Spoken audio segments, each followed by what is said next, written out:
አመሰግናለሁ የተከበሩ አፈጉባኤ የተከበራችሁ የምክር ቤት አባላት በኢፌዴሪ ጠቅላይ ሚኒስትር በተከበሩ ዶክተር አብይ አህመድ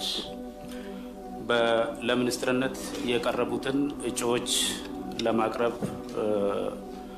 ሞክራለሁኝ። በዚሁ መሰረት የመጀመሪያው እጩ የተከበሩ አቶ ለማ መገርሳ ዋቆ እድሜ 44 ቅርታ የትውልድ ቦታ ምስራቅ ወለጋ ዞን ስሬ ወረዳ የትምህርት ዝግጅት የመጀመሪያ ዲግሪ በኢኮኖሚክስ ከኢትዮጵያ ሲቪል ሰርቪስ ዩኒቨርሲቲ ሁለተኛ ዲግሪ በዓለም አቀፍ ግንኙነት ከአዲስ አበባ ዩኒቨርሲቲ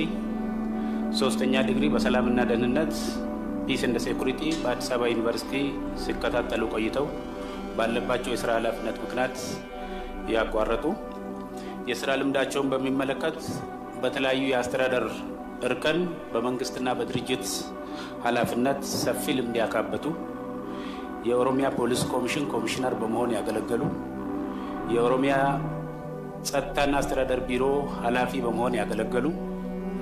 የኦሮሚያ ንግድና ገበያ ልማት ቢሮ ኃላፊ በመሆን ያገለገሉ የጨፌ ኦሮሚያ አፈጉባኤ በመሆን ያገለገሉ በአሁኑ ወቅትም የኦሮሚያ ክልላዊ መንግስት ፕሬዝዳንት ሆነው በማገልገል ላይ ያሉ ሲሆን አሁን የታጩበት የኃላፊነት ቦታ የሀገር መከላከያ ሚኒስቴር ሚኒስትር። ሁለተኛው የተከበሩ አቶ ገዱ አንዳርጋቸው አለነ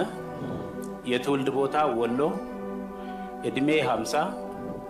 የትምህርት ዝግጅት የመጀመሪያ ዲግሪ በልማት አስተዳደር ከኢትዮጵያ ሲቪል ሰርቪስ ዩኒቨርሲቲ የሁለተኛ ዲግሪ በተቋማዊ አመራር ኦርጋናይዜሽናል ሊደርሺፕ የሥራ ልምድን በሚመለከት በአማራ ብሔራዊ ክልላዊ መንግስት የተለያዩ የመንግስትና የድርጅት ኃላፊነት ላይ ሰፊ ልምድ ያካበቱ በአማራ ብሔራዊ ክልላዊ መንግስት በቀድሞ ብአዴን ጽሕፈት ቤት በኃላፊነት ያገለገሉ የአማራ ብሔራዊ ክልላዊ መንግስት ማስታወቂያ ቢሮ ኃላፊ በመሆን ያገለገሉ የአማራ ብሔራዊ ክልላዊ መንግስት ግብርና ቢሮ ኃላፊና ምክትል ርዕሰ መስተዳድር በመሆን ያገለገሉ የአማራ ብሔራዊ ክልላዊ መንግስት ርዕሰ መስተዳድር ሆነው ያገለገሉ ሲሆን አሁን የታጩበት የኃላፊነት ቦታ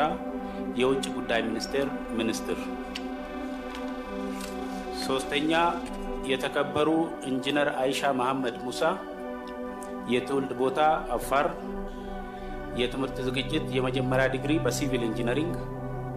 የማስተርስ ዲግሪ በትራንስፎርሜሽናል ሊደርሺፕ ኤንድ ቼንጅ የሥራ ልምድን በሚመለከት የአፋር ክልል የአደጋ መከላከልና ምግብ ዋስትና ቢሮ ኃላፊ የባህልና ቱሪዝም ሚኒስቴር ሚኒስትር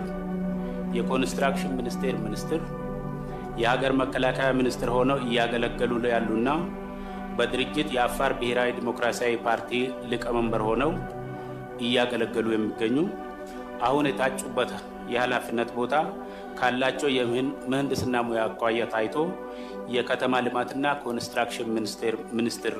ሆነው ተሹመዋል ታጭተዋል። ስለዚህ የተከበረው ምክር ቤት እነዚህን እጩዎች ተቀብለው እንዲያጸድቅልን